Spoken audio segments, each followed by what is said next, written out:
আসসালামু আলাইকুম। দেশের দিকে আগামী 5 বছরের মধ্যে সবচেয়ে ভয়াবহ বন্যা আসার শঙ্কা দেখা দিয়েছে। আবহাওয়া বিশেষজ্ঞ এবং নদী গবেষকদের মতে জলবায়ু পরিবর্তন, অতিবৃষ্টিপাত এবং উজান থেকে নেমে আসা পাহাড়ি ঢলের প্রভাবে বাংলাদেশ ও পশ্চিমবঙ্গ উভয় অঞ্চলে নদীর পানি অস্বাভাবিক হারে বৃদ্ধি পাচ্ছে। বাংলাদেশে পদ্মা, যমুনা, মেঘনা, তিস্তা, ব্রহ্মপুত্র ও সুরমা নদীর পানি ইতোমধ্যেই বিপদসীমার কাছাকাছি অবস্থান করছে।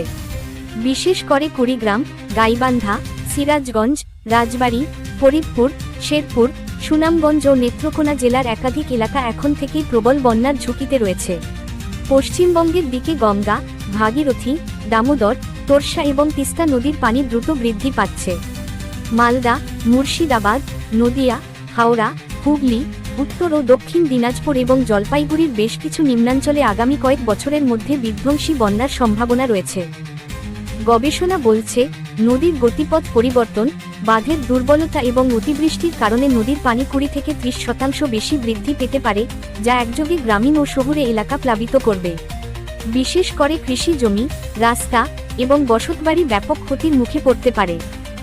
এখন থেকেই সরকার ও স্থানীয় প্রশাসনের উচিত নদী তীর রক্ষা, বাঁধ মজবুত করা, আগাম সতর্কবার্তা ব্যবস্থা জোরদার করা এবং আশ্রয়কেন্দ্র প্রস্তুত রাখা, যাতে সম্ভাব্য ভয়াবহ বন্যার প্রভাব কমানো যায়। আপনারা কোথা থেকে আমাদের ভিডিও দেখছেন, কমেন্টে জানিয়ে দিন। ভিডিওটি লাইক দিয়ে আমাদের পাশে থাকুন এবং অবশ্যই সাবস্ক্রাইব